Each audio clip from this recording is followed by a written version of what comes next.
is Chuck Wallach. I got into medicine back in the early 70s and became an inhalation therapist. Worked in a hospital environment for about 6 months and didn't like it. Went back, got my MBA, and went into the business side. I've worked on the marketing of the little orange box that the fire department carries to send telemetry, the heart sign, to the hospital to get permission to give injections. Worked on several other medical projects here in the States and in Europe. About close to 7 years ago, it'll be 7 years ago this May, I was suffering from acute sciatica. I had a pain down the back of my right leg and in my buttocks that was there 24 hours a day, big time. Felt like I was walking around with a knife plunged into the right cheek. Just every time I would move, I couldn't find a way to move that it didn't hurt. And I had had 2 laminectomies. They had carved as much off the cartilage as they thought was safe without damaging the nerve, and had told me, learn to live with it. Fortunately for me, my father was with the FDA. He was a consultant before that at NIH in Bethesda, National Institutes of Health. And he had met the inventor of the device in Europe. And he suggested I use this magnetic device on the pain in my back. And I laughed at him. I just out and out laughed at him. I said, you know, Charlie, $35,000 worth of surgery hasn't done any good at all. What do you think a magnet's going to do? I mean, what are you thinking? And yet, he finally talked me into trying it. And it took several weeks until I even went down to try the machine, because I was absolutely sure that this couldn't do anything.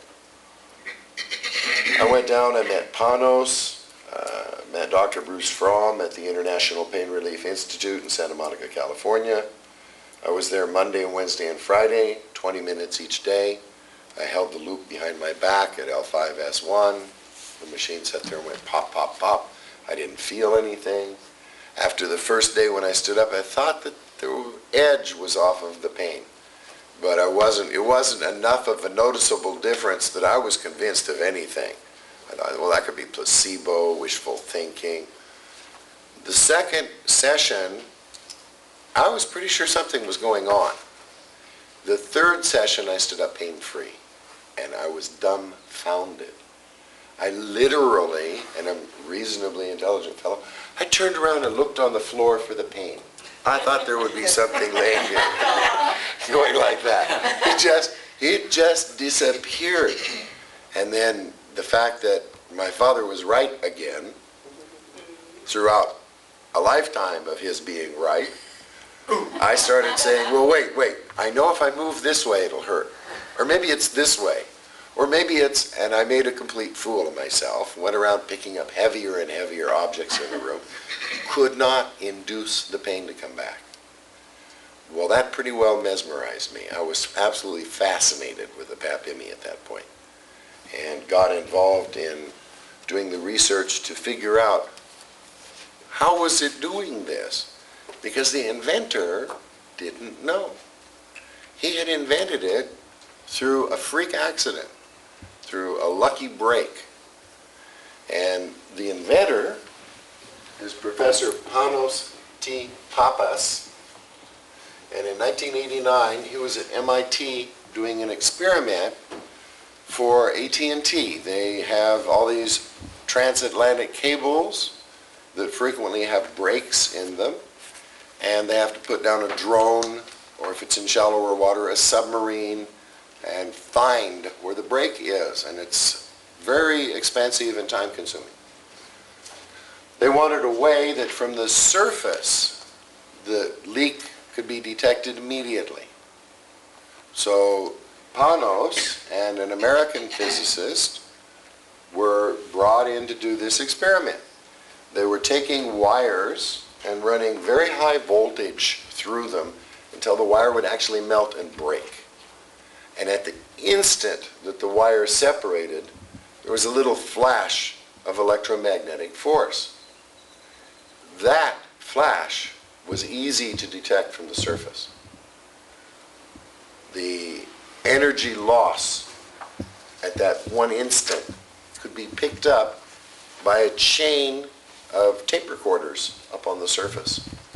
And the instant it happened, it would trigger the one up there, and it would send a signal to the tender, and they would come out, know right where to go down and fix it.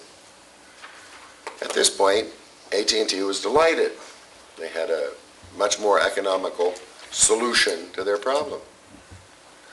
However, during the course of this 6-week experiment, Bruce, the American physicist, confessed to Panos that he was dying from cancer. It had metastasized, it was inoperable, nothing could be done, and he had less than 3 months left to live. And one of his main concerns was talking to Panos, who's a doctor of mathematics, and so was Bruce, to make sure that his sons would get a good math education, because he had an 8-year-old and a 10-year-old. So Panos and Bruce became quite close during the experiment. And when Panos and his wife had returned back to Athens, a few weeks later, Panos had been in touch with Bruce. Bruce called Panos and said, "I just came back from the doctor, I don't have cancer anymore." And they were like, well, how could that possibly have happened? They were dumbfounded that anything they were doing had any biological effects. It wasn't something precedented. It wasn't something they were expecting as a side effect of the experiment. So they started analyzing what could have done it. And their first fear was it was some form of radiation they had failed to measure during the experiment. And this fear was because Mrs. Pappas was pregnant and keeping notes all during the experiment. So if there was enough radiation to eradicate metastasized cancer, certainly it would affect the fetus. Yet the baby was born. Panos, by the way, didn't say anything to his wife. This was the last 3 months of her pregnancy. He just kind of bit down and hoped for the best. Baby was born perfectly normal. By the time he was a year old, it was evident he was bright. And this made Panos crazy. What could have done it? He took 2 years off from teaching, and he's the kind of professor that doesn't miss a day of class. Took 2 years off from teaching just to research what they had done in the experiment and how it could have had some kind of a biological effect on the cancer. He kept coming back to this flash of pulsed electromagnetic force. He had kept ruling it out because its duration was somewhere around a 10,000th of a second. And he just didn't seem possible to him that that could have a lasting biological effect. It was just too short. But he kept coming back to that had to be the factor. So in an effort to disprove it, he built the first Pap-imi, which was like a lightning generator. He ordered mice from the lab that had tumors, and he subjected them to the field from the loop for 6 weeks, and none of the mice had tumors. So now he knew it was the PEMF, the pulsed electromagnetic field, that was doing the work. It was getting the biological changes, even though it was astonishingly fast. So he played with it mathematically and came to the conclusion that if your time in an equation is such a small number, on the order of a millionth of a second, there is no time passage to allow for heat to change, for a caloric rise. You're just too fast. Even if there were a nuclear blast here, if we could be gone within the next millionth of a second, we'd probably come away unscathed. The speed was the secret. So he started researching other devices that had been used in the past that used pulsed electric energy, pulsed electromagnetic energy, pulsed radio frequency, like the Rife machine. And throughout his research, he hit on a couple of things that were fundamental to getting the good results. Number one, tremendously high amounts of energy were used. It was now a day and age, this was 1991 at this point, where supercapacitors were available. So suddenly he could build things that had higher capabilities in the energy realm than anything that had ever been built. And to this day, there isn't anything man-made that produces, this is 500 million watts of energy. There just isn't anything out there that needs that kind of power. It's never been built before. We do, because we need the lightning. So, Panos had built the first Pap-imi and had used it successfully on mice and was now ready to talk to the Social Security Hospital in Athens, which is their big national hospital. It's like NIH. And they were very interested and told him if he would do a 1 year of animal study, that they would let him start working on patients with the field. So he did. For 1 year, he maintained horses and sheep and goats and chickens and rabbits and mice. And anytime the lab staff had a day off, it meant Panos had to spend his day down feeding animals. So he actually spent 2 Christmases feeding animals. But finally they got all of the results in from the animal studies, and it was perfectly safe. No harm had been done. It was well tolerated. The animals seemed to enjoy the sessions.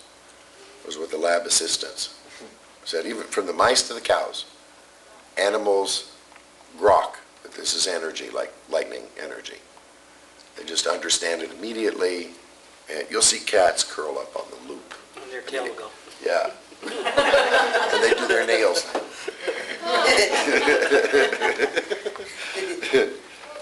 So he did all of his animal testing, everything checked out fine, efficacy, safety, tolerance. Then they said, okay, now we'll give you patients. And the first dozen patients that they gave to him were people who had less than a week left to live. He said, give me a break here.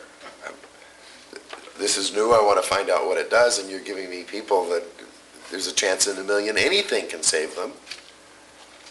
But from the first 11 people, terminal, that they gave to him, he saved 2 of them. One of them was a woman with about a 25-pound tumor in her abdomen. Huge. They removed the tumor, and they couldn't get it all, and they were sure that it would grow back. And they had many, many cases very similar to Georgina, and they said if she lasts another 6 months, it'll be a miracle.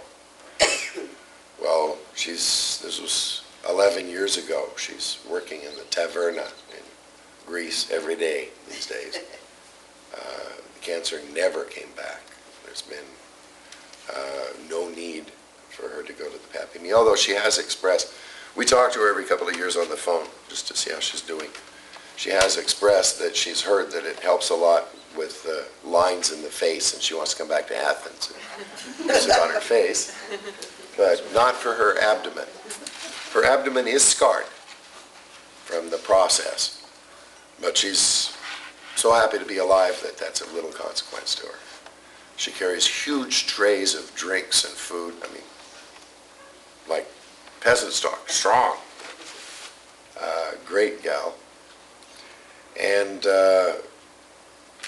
they started giving him cases that were less than atopic, that were not moribund yet.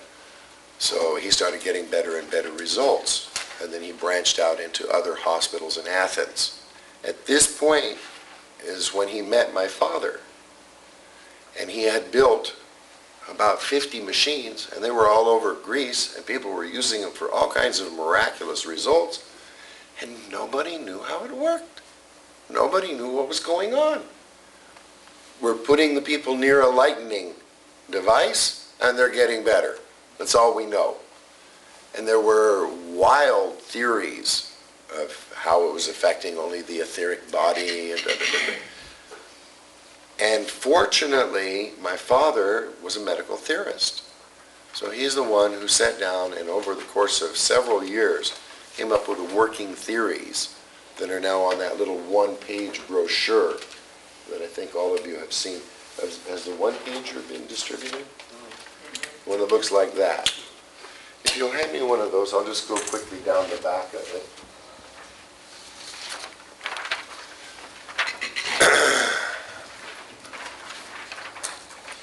There's several different things that are happening when this device pulses its magnetic field. The loop, we'll warn everybody right now, I'm not an artist. You have to squint sometimes to see what I'm saying. Okay, so the loop is like this. It's the energy comes in this wire, comes down, goes around the loop, comes back to the machine and is discharged. No energy is transferred from the machine to the person. No energy is transferred. All of the energy is self-contained here. We burn it out in a lightning bolt. Anytime electricity goes in a circle, the first law of electromagnetics, it will create a magnetic field. All you have to do is make electricity go around in a circle like in a motor, go around all those tiny little coils, and it will make a magnetic field. Yes. And that's what makes that magnet core inside the motor spin. That's where you get your energy. Looks like polarity. Now, the field that is generated is like a large donut around the loop. So it's a big, like a motor scooter tire sized field of maximum effect. And then out here, there's a secondary field. This secondary field, depending on what power you're operating at, can be 6 to 15 feet away from the machine. People who are energy sensitive, who are in the room with us while the machine is on, can pick up, oh, yes, I'm receiving energy, even from 15 feet away. All of the operators that are using these machines on people on a daily basis pick up amazing amounts of energy. It's like, you know, 11:30 at night and you're wondering what to do next. This is the principle through which we are putting energy into the people. Induction. And indeed, it's from IMI, the Pap-imi itself. We use this word right here, ionized magnetic induction. That's how we're getting the energy. Induction says that if we're going to make electricity run around in a circle over here, that while it's running around in a circle, if another conductive body enters the magnetic field, electrons will try and run around in a circle in that body. We can use a chain to demonstrate this because the fact that the links are separating it from being a solid allows it to spark so we can see the energy. So this is just a visual tool. You can see the energy is really trying to run around that ring. You show it this way. And yet, I'm not feeling that energy in the ring. It's a millionth of a second. I can't feel anything fast.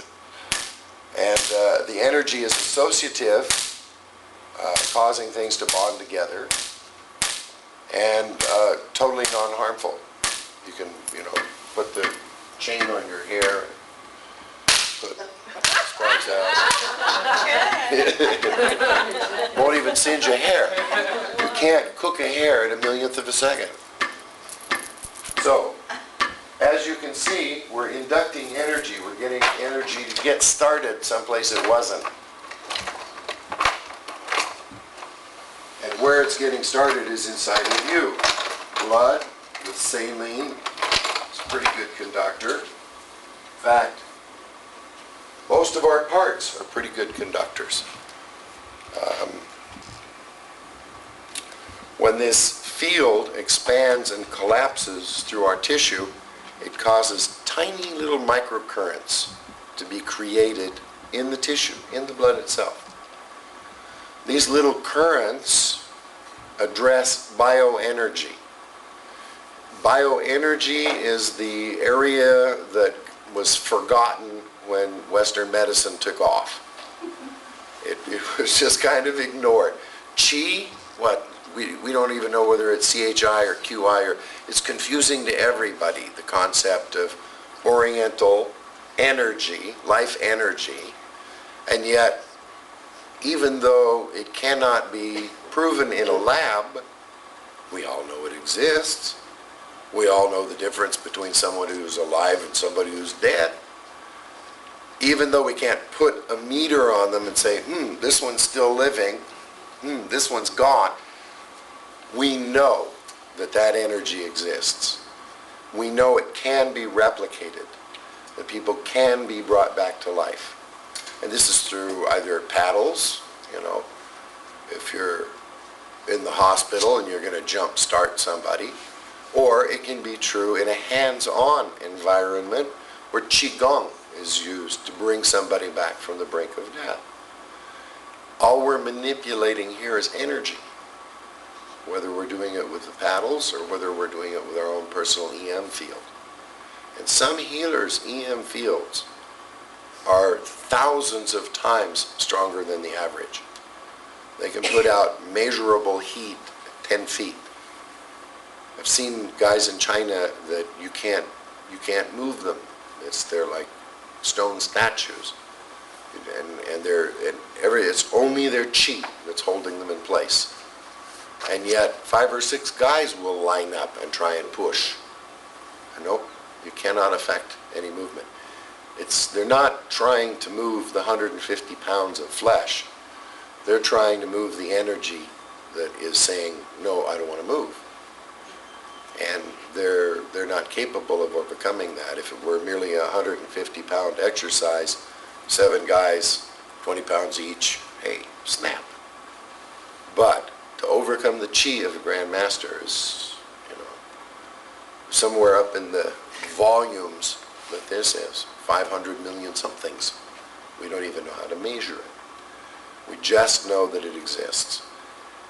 This is the part of science that is rapidly developing. This is the part of science that National Institutes of Health have finally decided they better explore a little bit about. There have been bills passed in the last 5 years funding several different studies at NIH. We're beginning to learn more and more about life force energies, about energy packets, how they travel in the body, how little entities, not much bigger than a virus, carrying energy can travel around the different circuits and subcircuits in the body. So that's on a very small level. The energy of the Pap-imi actually gets smaller. It goes right down into the nucleus. It goes right down into the atom. When you have this very high speed, very powerful pulse occur, all of the molecules in all of the atoms in the field get this little 1/1,000,000th of a second of electricity. It's as though you had a carton of eggs, and one egg is like this, and one egg is like this, and one egg is like this. And you take the carton and you shake it a little bit. They all line up. They all come into position. This is what's happening molecularly from the pulse. Now, how is this of consequence? If the atoms and molecules are aligned, all of your chemical reactions can take place much more easily. They're aligned according to polarities? Correct, with their polarities, because the field expands and collapses, so they have both polarities each time. So it doesn't change their polarity. If everything is aligned and excited, we see chemical reactions taking place in the absence of normally required catalysts. We see hemophiliacs, their blood clotting in 5 minutes, even when there isn't vitamin K. By the way, we have one girl in Germany that after 2 years of treatment stopped being a hemophiliac. She has K in her system now. The doctor said to her, one day, Gisela, what's that on your knee? She said, I fell at school today. And he looked at it and it was, scabbed over completely. And he said, how long did it take to stop bleeding? She said, about 5 minutes, but don't tell my mother. She worries when I fall down. This 10-year-old girl. So he ran the test. And they had tested her a year and a half before and a year before. And there was no K. Now there was. So we don't know how that happened. But this little girl who was about to go through a lifetime of being a bleeder suddenly doesn't have to. Why is hemophilia one of the contraindications? That's a really good question. Did I say it was one of the contraindications? No, it's not. It isn't? Okay. I thought No. it was hemophilia and pacemaker. That's what I heard. Active bleeding, hemorrhage. Oh, Hemorrhage, active bleeding. Okay. Hemorrhaging, not hemophilia. Right. Okay. Both start with H. This is true. This is true. It's good for hemorrhoids too. Oh, okay. Oh, for hemorrhoids. Chuck, you just said that Shrinking one the, of the results of this work then of the ionized magnetic induction is an alignment and an excitation of, and I didn't get of what part of the cells, the blood? No, molecular, of the molecule, of the electrons, of the molecule and the electrons. The alignment is on this level. You have, In the nucleus of the cell. yeah, the nucleus and a couple of orbiting electrons here. If this angle between the orbits is substandard, then it's going to be difficult for this to combine with another substance. When you pulse it and everything lines up into its natural position from the energy, you don't have substandard materials you're trying to work with anymore. You have, the very best ingredients, you're going to make the very best dinner. So it's the same thing here. So on a molecular level, we're able to realign things, and then another funny little phenomena happens. This energy stays with people about 3 days. With me, I can hold on to it for about a week. With somebody, it's their first time, maybe 24 hours. Your body's ability to utilize the energy increases with use. It's like anything else, riding a bicycle. If you ride it long enough, you get good at it. Using the energy that's being beamed at you from the outside. If you do it long enough, you get good at it, and it does have an accumulative effect. Bless you. So, on a molecular level, if energy is absorbed by this molecule in the nucleus, and the neutrons and protons are vibrating to each other, there's friction. This will create heat. Big time. If energy is applied in such a way that it makes this electron jump to its next orbit, because this is quantum mechanics. It doesn't, as it heats up, the orbit doesn't just get a little bit bigger, a little bit bigger, a little bit bigger. It reaches a certain point of energy where it makes a jump. When it does that, heat is released. So those two phenomena would create heat, and yet we know Pap-imi is athermic. You can put 2 pounds of hamburger on that probe and stick a thermometer in it and pulse it for an hour, and there's no change. It just doesn't create heat because of the speed. Here's where the energy's going. It's what's called internal degrees of freedom of the molecule. This is the expression in physics. Internal degrees of freedom in the molecule. What it means is inside the molecule, these parts are free to act differently than they act with the cosmos. There's different levels of force inside a molecule. It increases the spin on the electrons. The rotational spin on the electrons. And this is stored energy. This is how come you can use this and feel good the next day when you get up. Yes, Edward? Is it not also shifting the valence? That is the gradient of the electrons. Each molecule has its number of nuclei electrons, and then its valence. In other words, how charged. When you want two molecules to combine, they have to have the proper alignment of both valence and electron count. And I'm getting that this is one of the effects, but has that been shown? No, it's only theoretical. You're right, and in the case of changing the pH, I mean, it's obviously freeing up more hydrogen atoms. So it appears that that's what's happening. That would be a result of, freeing up the hydrogen atoms because the combination taking place with other molecules. Right. So it allows some sort of very elemental restructuring to take place. To the extent that working with different metals, we can take carbon particles and pulse them. This is very strange. It's lunar sensitive.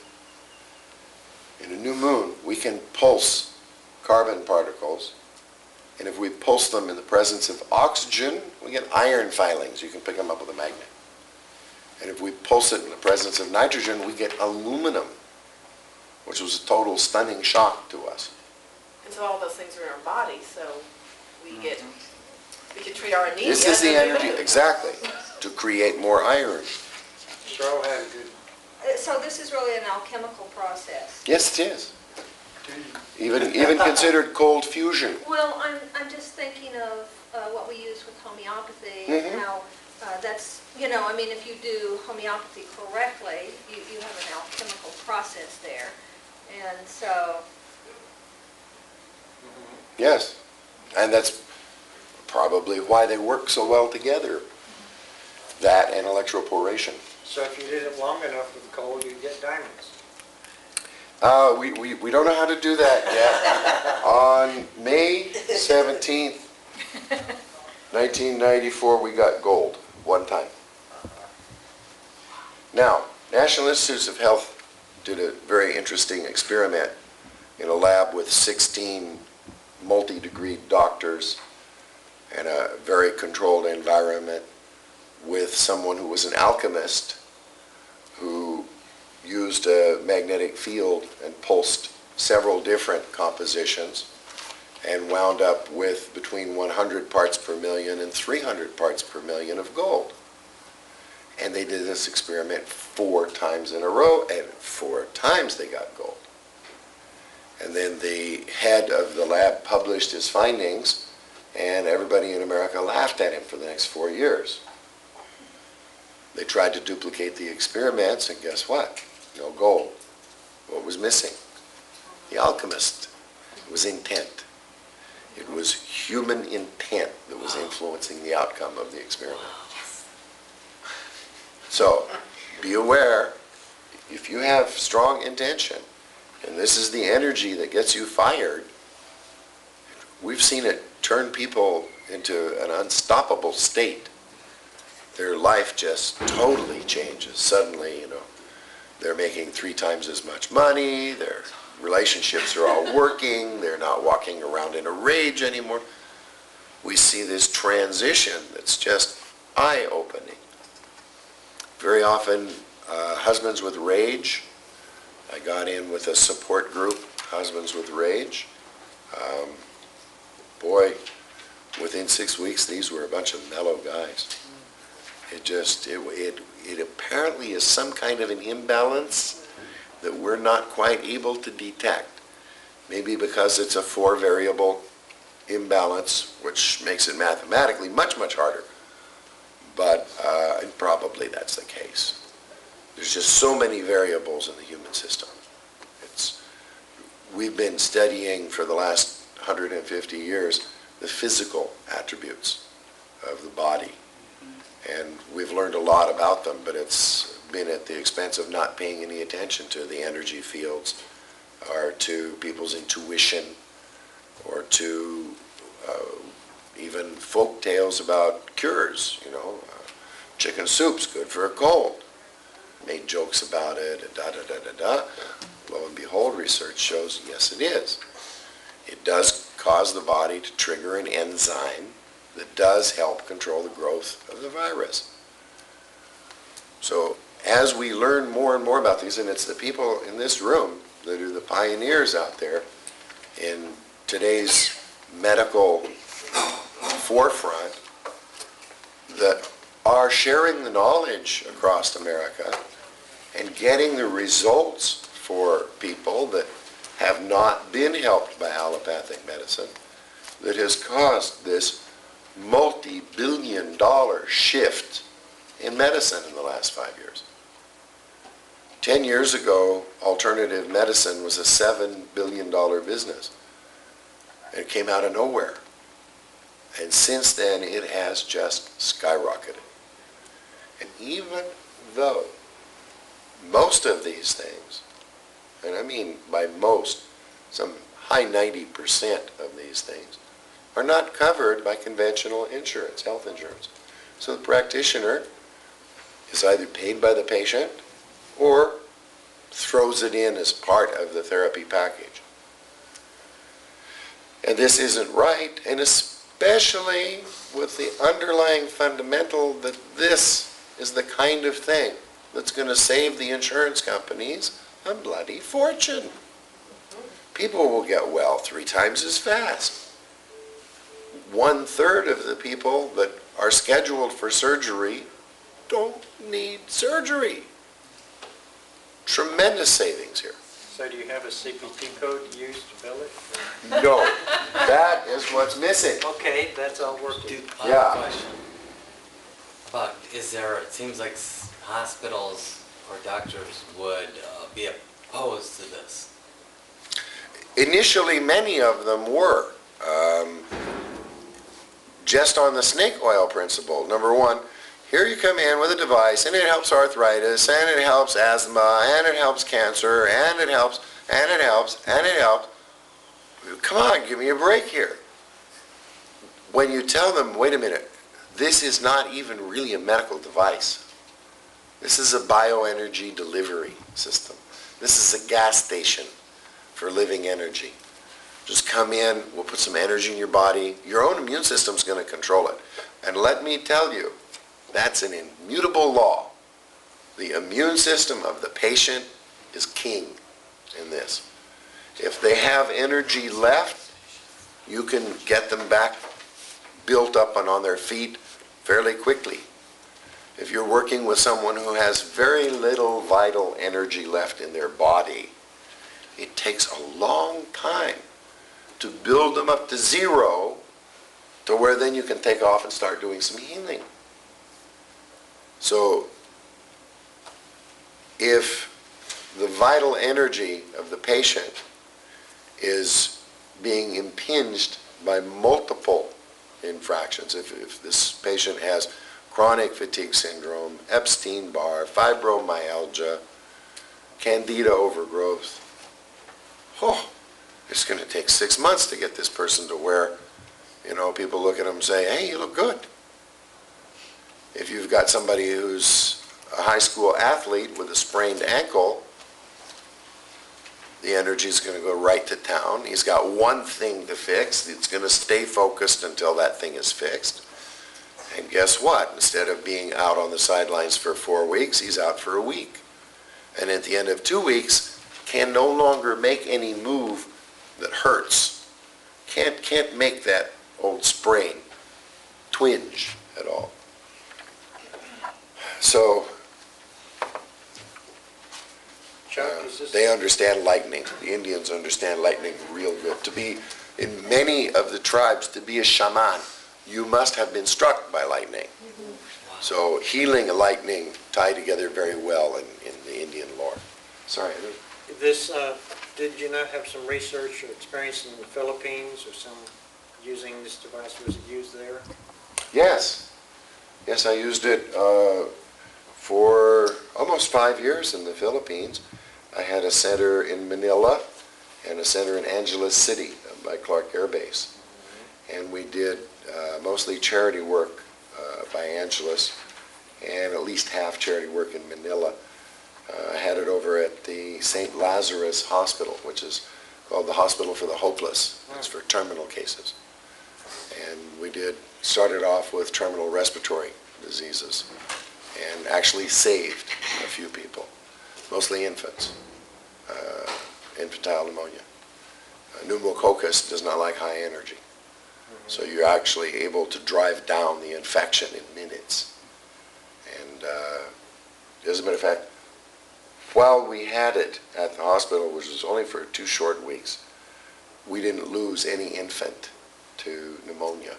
And it was the first time in the history of the hospital since 1947 that they'd ever gone a whole week without losing an infant to pneumonia. We just sort of took over the pneumonia ward, the scarlet fever ward, dengue fever ward, any of the high fever wards. It brings down high fevers. Any of the diseases where there's swelling in the bronchial passage or anything like that, any obstructive conditions, immediately alleviated. Chuck, very brief. Iron filings and aluminum filings, the alchemical piece. Yes. What was the context of that? How would that be described again?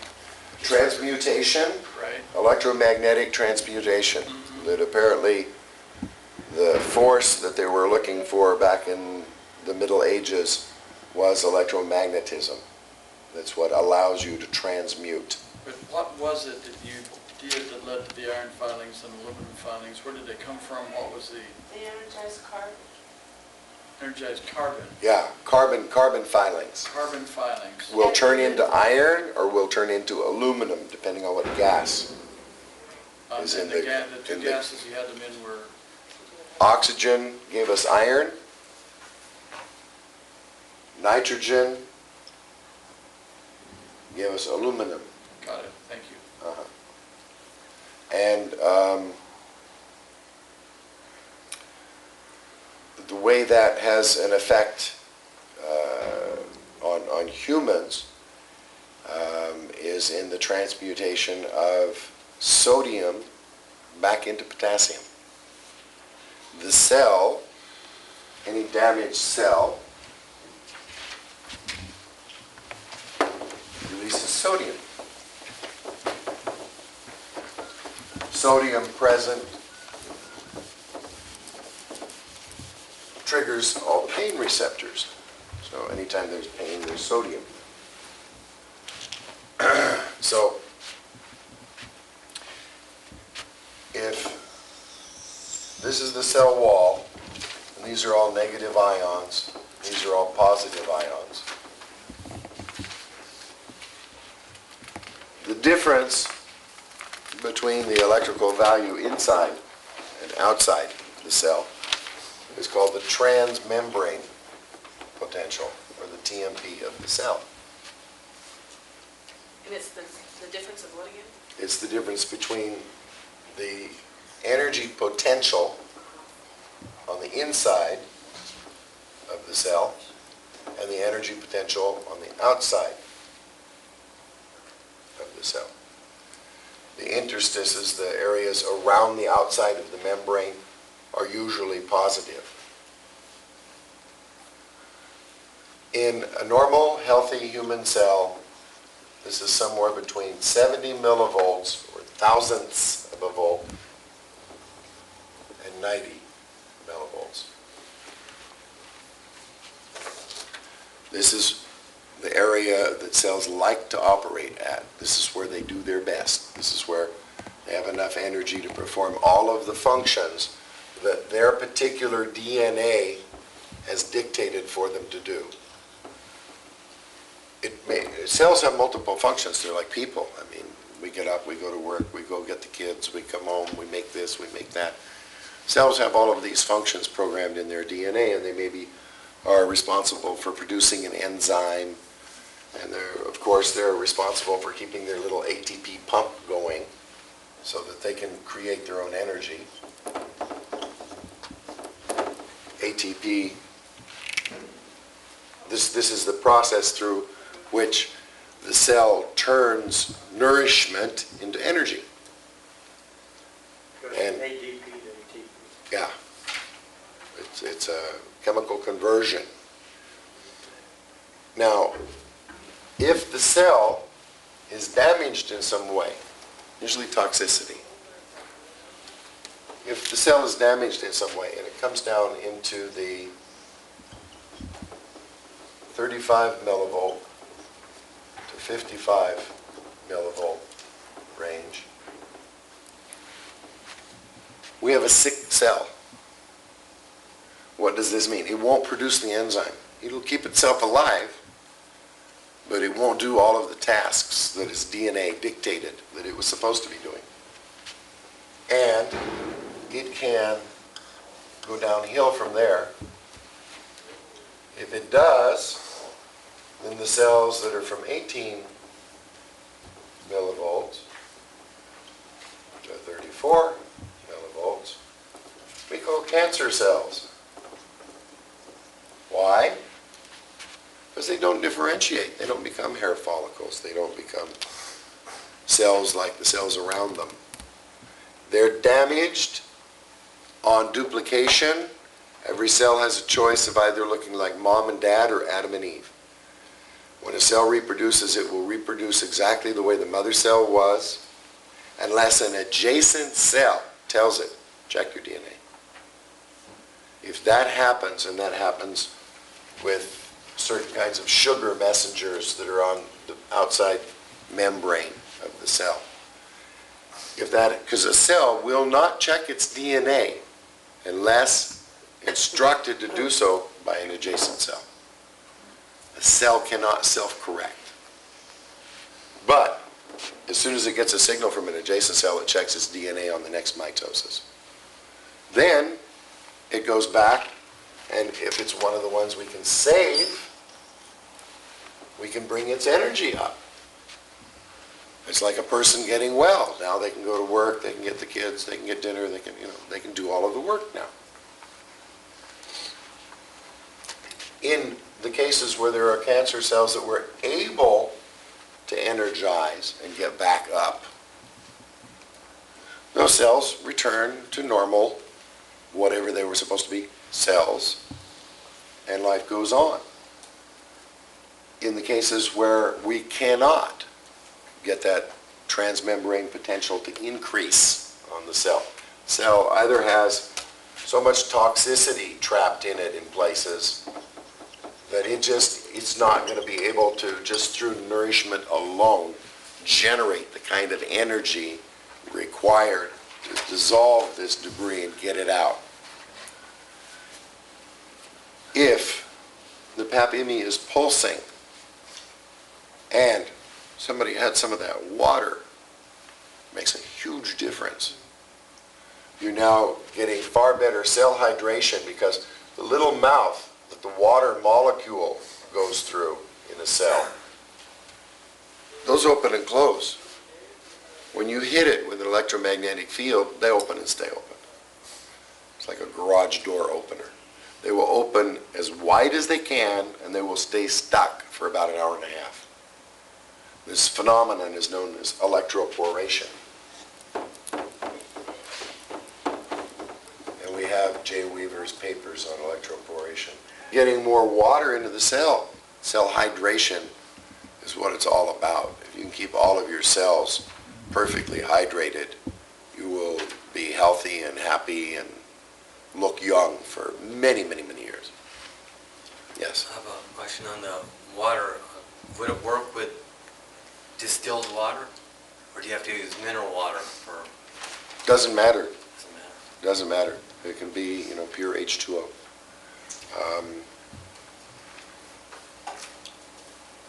We know the energy is imprinting the H2O molecule. So as long as that's there, it doesn't matter. Some people do respond better to distilled water than mineral water. actually, the charged ones. So we're talking about, okay, so you do have some cells you can bring back up, then some you cannot bring back up. And then we started talking about the electroporation and everything. But then what happens to the ones we can't bring up? They're just getting hydrated and They, jiggled? no, they probably don't hydrate very well either. Okay, those are the ones you're They talking. become cancer cells. Right. And then when they divide, they just become a blasphemous cell. They just become an undifferentiated cell. Right, but then after that, the ones that, like the ones you can't bring back up with the energy, then what happens to those? Ah, okay. Very interesting thing happens to those. Supposing this were a cancer cell, and it's at like 28 millivolts. And we come along, and it's a low energy cell. It's in a low energy environment. And we take this Pap-imi, and we make all of its environment cells that are at 70 to 90 millivolts.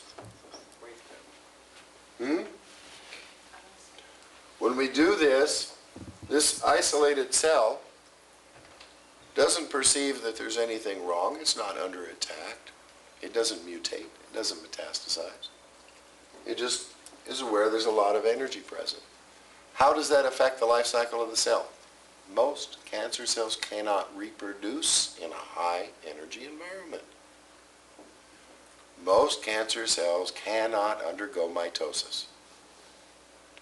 The signal for cell division in a normal healthy cell is when this drops down into the 50s. That's when a normal healthy cell is going to divide.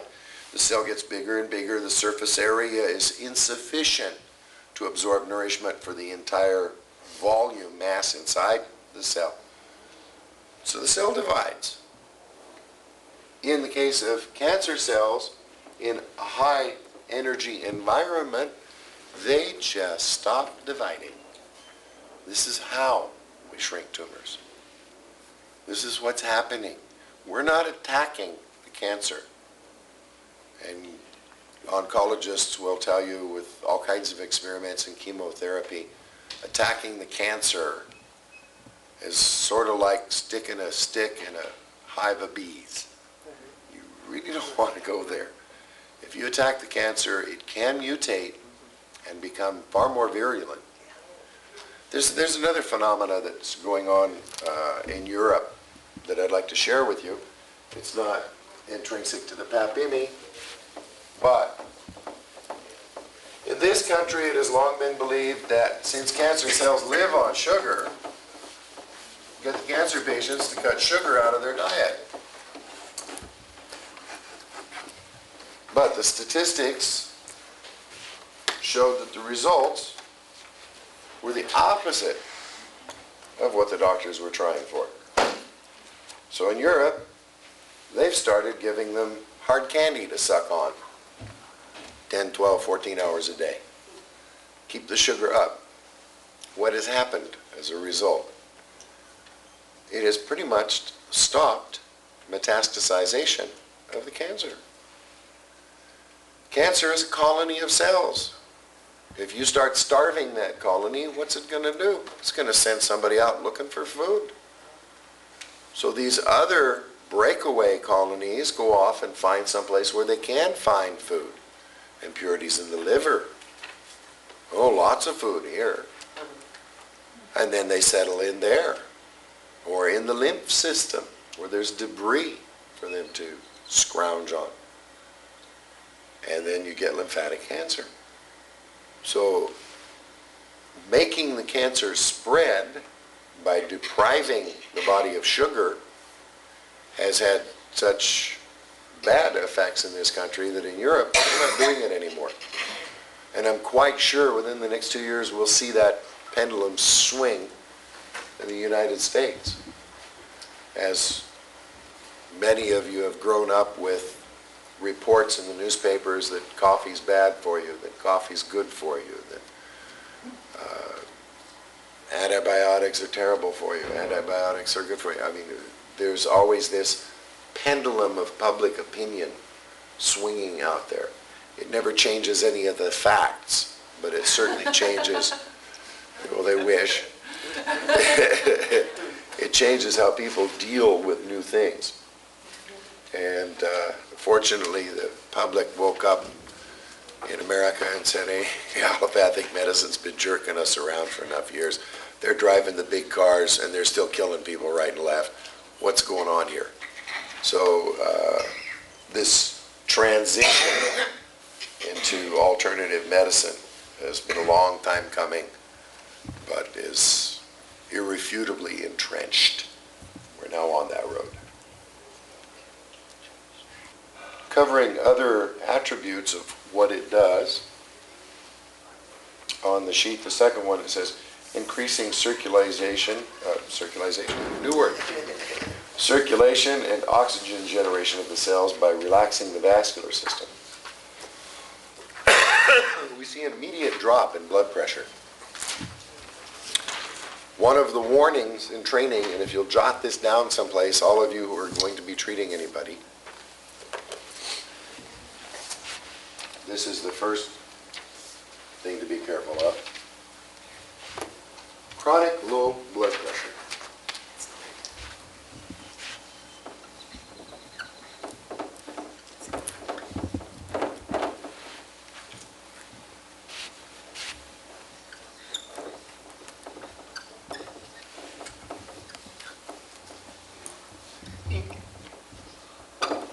These are just some of the warnings.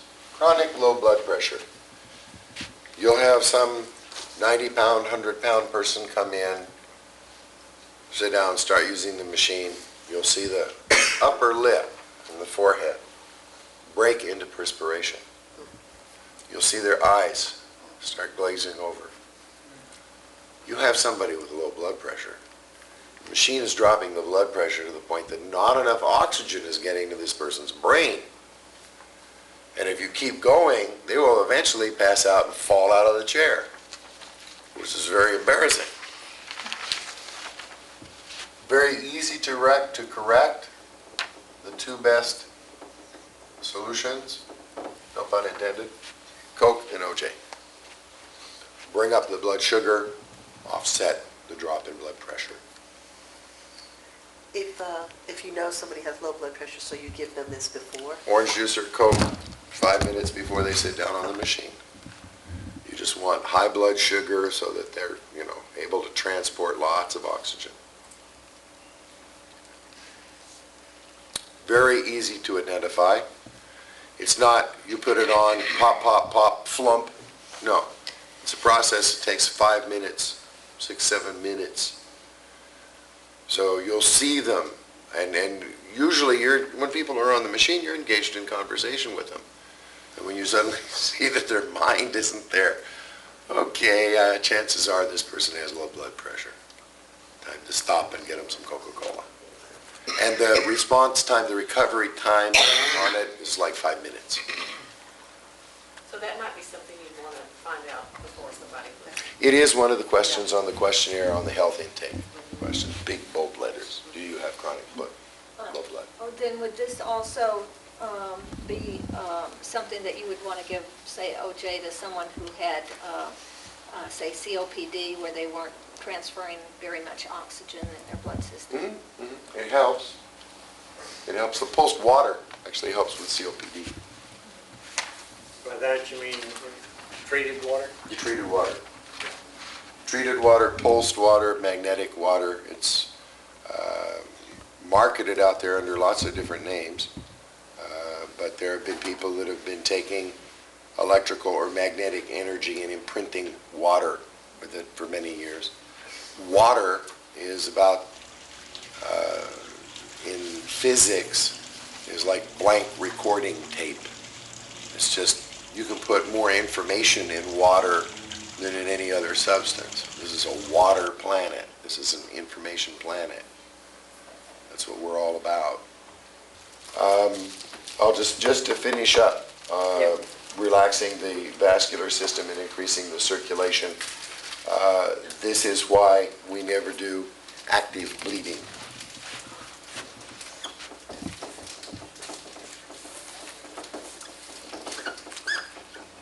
If somebody had a tooth extracted and the doctor told him to wait 24 hours, don't try and cheat at 18.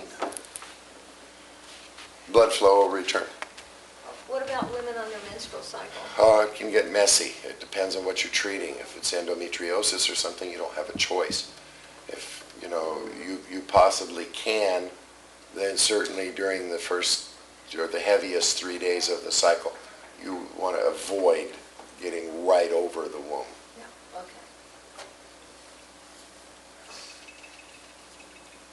okay. Any other questions?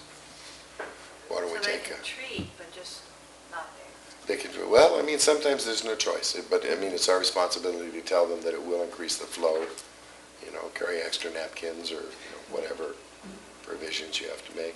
The other time we have problems is dysmenorrhea. Women who are used to just horrible cramps every month, 2 days, 3 days in bed, and you catch them at the onset of mens 2 months in a row, you can eliminate that cycle from their life. I'm going to go into more of the warnings, and by the end of today we'll cover the other items on this one-page pamphlet of the conceptual understandings and what is going on physiologically. I want to cover the warnings, the things that you have to be aware of. I will cover these each day of training. And I also want to get into what to say and what not to say, because word choice, according to the FDA, is very critical. You can use all kinds of four-letter words quite legally, but four-letter words like heal, you can go to jail for. Even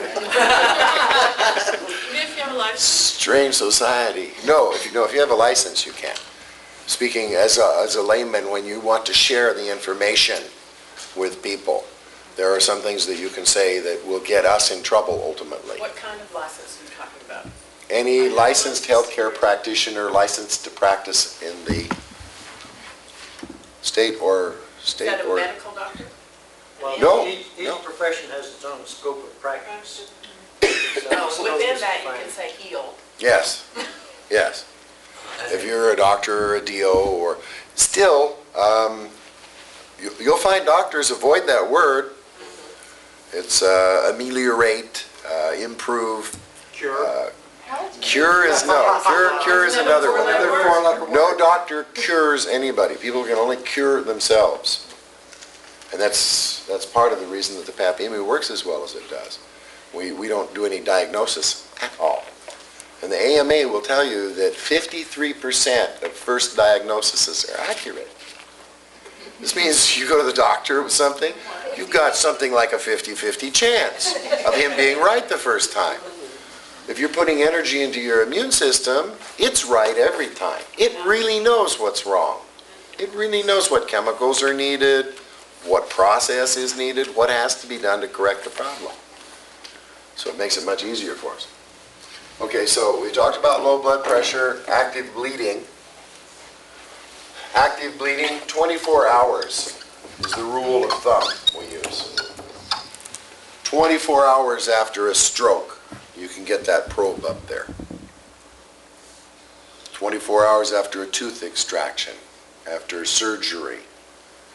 And let me tell you, any kind of surgery, if the people will pre-treat before the surgery to greatly reduce the shock to their system, and then treat during the healing period, they will come through the surgery just with flying colors. My father had gallbladder surgery. I got him out of the hospital 5 days after surgery, got him on the Pap-imi every day, rebuild the energy. I had it right on where the incision was, and it's a large incision in gallbladder surgery. 2 weeks after the surgery, he went in for his follow-up at the doctor's office and got in an argument with a nurse who told him that that scar was at least a year old and it couldn't be where the doctor had recently operated. She was so adamant about it until the doctor walked in and said, "Yeah, Murphy, that's where I cut him." She was dumbfounded. She said, "I never saw anybody ever." And, this gal's in her 60s, been a nurse a long time, seen a lot of people. She said, "I never saw anybody heal that completely in that short a period of time." She had arthritis, so she came over and started using the machine. Her boyfriend, 52 years old, diabetic, she kept his blood sugar figures like she was an accountant. And she started charting his blood sugar. In less than a month, his blood sugar never pierced 148. And he was somebody who usually ran 220 to 240. He just came right down in line. And all of that, the Dr. Tay, Murph, the boyfriend, everybody works for Kaiser in LA. So eventually it's outfits like Kaiser. I don't know if Kaiser is out here. No. No. The HMOs in general, they're the ones who really need the Pap-imi, because this is the cheapest way you can maintain an individual's good health state. It helps not only from the physical, it helps from the spiritual, from the mental, nominal side effects, and benefits that sometimes just absolutely make your mouth fall open. You see someone who comes in, they're in acute sciatic pain, been there for 3 years, 10, 12 Vicodin a day, constant, unending pain, and they use the machine one time for 20 minutes, and it is gone. There is no pain. And you see them just weeping from the relief. And you check back 2 weeks later, and yeah, they want to come in and use the Pap-imi, but not for their back, for the withdrawal, getting off of the Vicodin. So they're back, as a repeat customer for that. Because with any imbalance, with any type of a withdrawal situation, people coming out of rehab that have that spacey, glazed look and they're not quite walking straight, 20 minutes, and you're having eye-to-eye, intelligent, related to reality conversations with them. There's just this transition they go through that right in front of your eyes. They wake up and come back online. And in addition, their cravings are so greatly reduced that we've been told by several of the addicts this was what allowed them to get off of the drugs. They had been through rehab before. It had not been successful. Pap-imi changed that for them. Caveat or warning, tiny people. This is energy. It's related to mass. I'm 250 pounds. I can sit for an hour with this thing. You get some gal who's 80 years old and 80 pounds and several health problems, 10 minutes. 10 minutes. The other class of tiny people are children and infants. Rule of thumb, under 10 years old, 10 minutes. Do you still charge them $50 or what? No, we usually charge half rate for children, except where there's a club set up. And in a club set up, the kids that are still students that are living at the house treat free, as well as the pets. So if it's a club set up and the husband and wife join for $300, that includes the children and pets.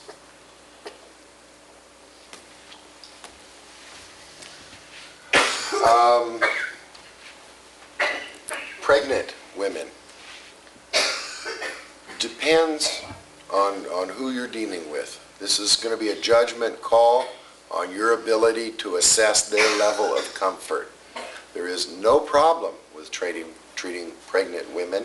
I've done many of them. I did a series of pregnant nurses in Manila as a test for back pain. And these gals were there when they were supposed to be there for these appointments, like clockwork. They said, I can get up and out of bed, I can get out of chairs, and my back doesn't hurt, and they loved it. No deleterious effects at all for any of them. But probably they should only be treated for 10 minutes because of The fetus, yes. In the first trimester, I would stick to the 10-minute rule. Because we are associative energy, you might start cell growth at a more advanced rate than what the fetus is prepared to develop at. So you want to not drive energy into a womb during that first trimester. Didn't you say Pappas' wife was pregnant? Yes, she was in the last trimester, all during the experiment. And my wife used it. We have a 3-year-old. My wife used it during pregnancy for her back, for hemorrhoids, for cramps, for colds, for anything. And my daughter's just turned 3 and is obviously bright.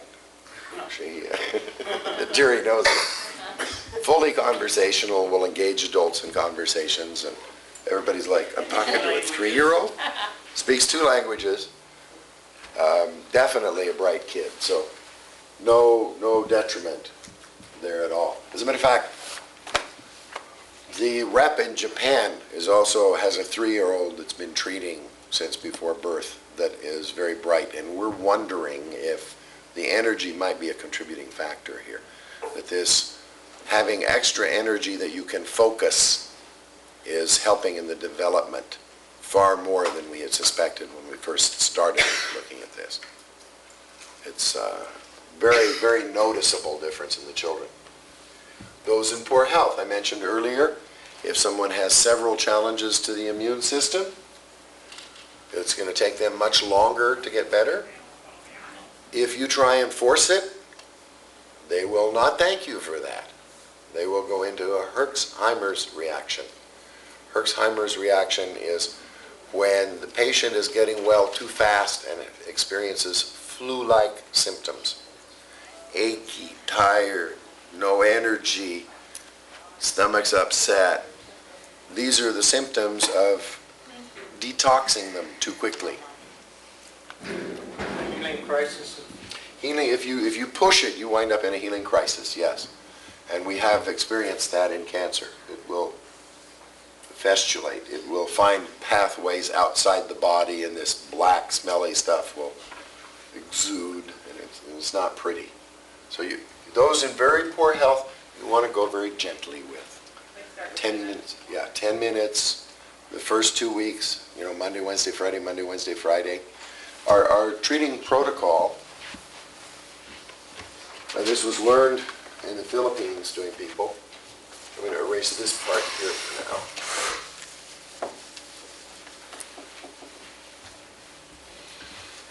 Chiropractic protocol every other day, sometimes called Monday, Wednesday, Friday treatment. This is because in the beginning we know this energy will last with them for about 2 days. As they get acclimated, they can hold it 3 or 4 days, the energy. So we have 2 weeks at this protocol, and then 2 weeks at Monday, Thursday, or equivalent, Tuesday, Friday, Wednesday, Saturday, further spaced in the week.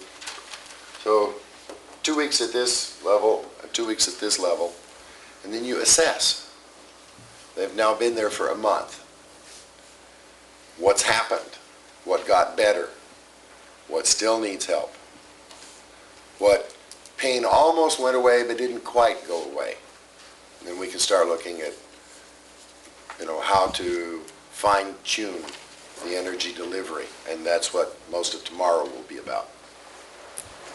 At this point, you may want them to continue it 3 times a week, or you may want them to continue it 2 times a week, or at 1 time a week. And these 2 periods we're certain of. This period, how long they're going to treat, might be another 4 weeks, another 8 weeks, another 12 weeks. That's going to depend on what condition you're fighting and the state of their immune system. If they're in generally good health and there's one thing wrong, probably this is all you're going to see. Unless the one thing wrong is a gaping bullet hole or something major. Eyesight, Farsighted people, and this is a fun thing to do. You ask them if they're farsighted, and if they say yes, you hand them something that has some small type on it and ask them if they can read it.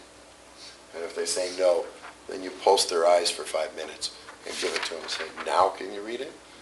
And in about 1/3 of the cases of people will, oh my God, I can read it clearly now.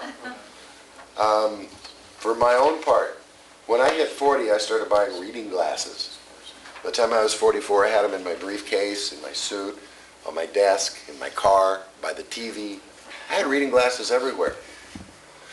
I started using the Pap-imi, and it was about a year and a half after I was using it, somebody said to me, hey, you're not using your glasses anymore. And it suddenly occurred to me, I didn't even know where a pair were. I just hadn't had to reach for them. So I started checking, and I'm 56 years old now. I can read the fine type on prescription bottles. I couldn't 10 years ago. But vision improvement, the Pap-imi is just fabulous. About nearsightedness. For nearsightedness, we wind up with something where you get blurry vision immediately after treating your eyes. Blurry vision. And sometimes it scares people. It only lasts for 1 or 2 minutes. And then they're back to normal. It will not improve the vision. It will improve peripheral vision in nearsighted people. Also in farsighted people.